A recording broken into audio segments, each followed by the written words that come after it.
This week on The Social, We're cool for the summer. Demi Lovato, the singing sensation, gets candid on the panel as our celebrity fifth chair.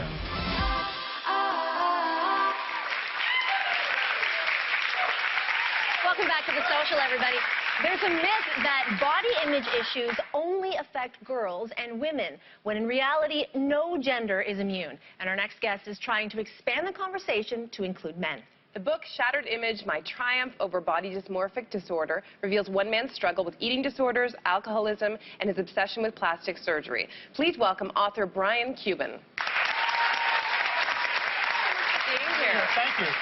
Let's start by explaining body dysmorphic disorder and how it's different from an eating disorder. Sure. Body dysmorphic disorder is basically when someone takes a small or non-existent defect in their body. For instance, for me, it was my stomach.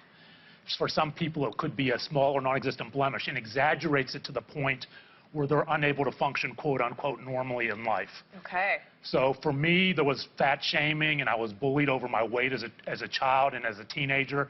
And then as I cycled through all these behaviors, I still always saw this fat little boy, I hate to use that word, but heavy little boy in the mirror. Mm-hmm. And that was body dysmorphic disorder. So you can have body dysmorphic disorder without it leading to an eating disorder, but you can't have the reverse? Correct. Eating disorders correlate with body dysmorphic disorder. There's about a 30% of those with body dysmorphic disorder will get eating disorders. People also drug addiction and steroid abuse and other things we'll talk about. But it is not an eating disorder. Okay. You said that body shaming for you began in your teens and when you were a child. Yes. Is there a moment that you can pinpoint that it all kind of changed for you? Yes, there was a lot of fat shaming in my house with my mom. I had a difficult relationship. I don't blame my mom for what happened. We have a great relationship today. And then there was a lot of bullying at school over my weight. And back in my day, this was well before a lot of the people were, born. Going viral meant 15 people in a lunchroom knew about it. Yeah. So it was a different kind of brick and mortar deal. Mm-hmm. But I was actually physically attacked, and I had my pants ripped off by some kids who thought they looked funny on me. Oh. These gold kind of satin disco pants that my brother Mark had given me, and that I wore all the time because we were very close, and we still are. And they ripped them off me, threw them in the street down in my Fruit of the Loom tighty whities. Oh. I run out in the street and gather them all up and sort of waddle on home. And that was sort of the point where I sort of just would see this reflection of just this bullied little boy who couldn't stand up for himself and would never be anything but that, this heavy little kid. That's a very traumatic event. It was. Yeah. It was so traumatic, I could go to that spot in Pittsburgh, PA, and show you exactly where it happened. Wow, yeah, for sure. My twins are 10 years old, boy and girl, and they're just beginning to enter into adolescence. So what are the signs that parents and teachers need to look out for? The same kind of things that I've described. Obsession with things that either are very minute or don't exist. A child becomes obsessed with a blemish and starts isolating, doesn't want to go to events, when really it could be nothing or not even there. Or a child starts obsessing over different aspects of the body, the stomach, the arms, muscularity, when they look, there's no normal, but when everything is just fine, and they start isolating, they start not wanting to do things, they start talking about it obsessively. Those are the signs. Now, your book also talks about a moment in college when you decided you would never hear the word ugly again. And you began dieting and exercising, thinking that you were taking charge of the problem. Yes. But in fact, you started to sort of spiral out of control. Absolutely. It's kind of an interesting story. My father was moving me up to Penn State my freshman year, and we were looking out the window. It was a beautiful fall day, and I make eye contact with, in my mind, looking back, this beautiful brown-haired girl. And within 10 seconds, my entire life envisioned, okay, we're going to get married, we're going to have kids. I was a young man who had never even been on a date or kissed a girl or held a girl's hand. So it wasn't a smile, it was a smirk. And she goes, ugly. No. Ugly. And I'm not the only child and teenager to have this happen, but people react in different ways. And I was already someone who felt very bad about his body and had no self-image or sense of self.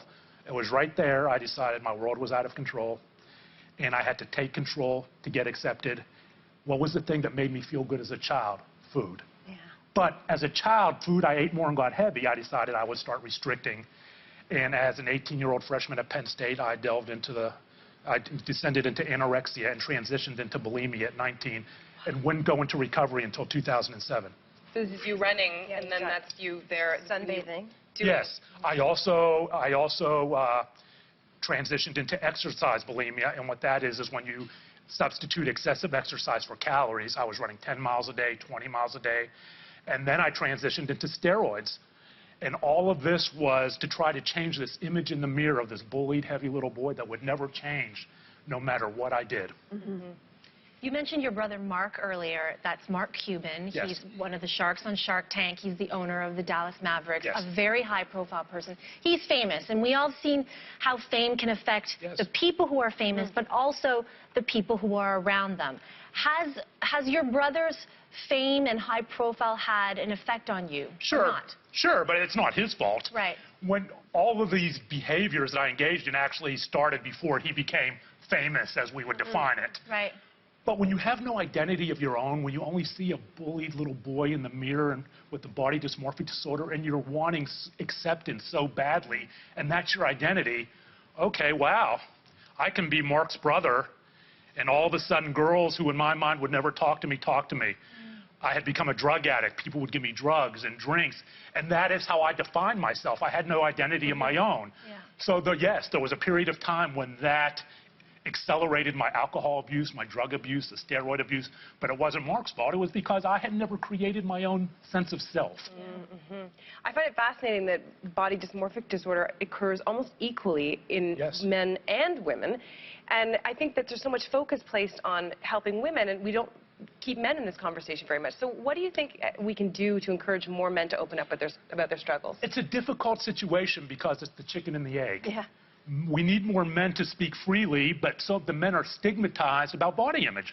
For women, it's a much more natural conversation. And the flip side of that is women tend to have a more difficult time talking about addiction and alcohol. But for men, it's body image, and what I can say is that it's okay to speak up. It's okay to say, hey, I have these issues. You are not alone.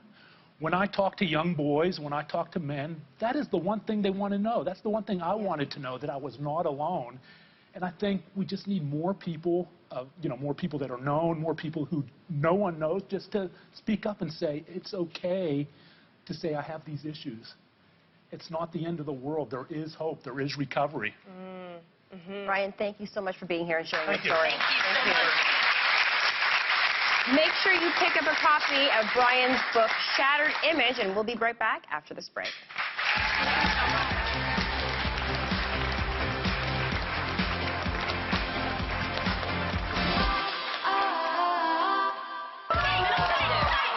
We want you to get in on the action. Pull up a chair, friends. This is going to be a good one. We don't pull any punches, Get over yourself. and neither should you. Love it, hate it, we want to hear it. Do you agree with us? Do you not? We love it when you don't, by the way. Find us on Twitter, Facebook, by text or email. That's what the opportunity of social media presents to us. Dive into our debates because your voice drives our conversations. That is real talk. Giddy up. Let's go.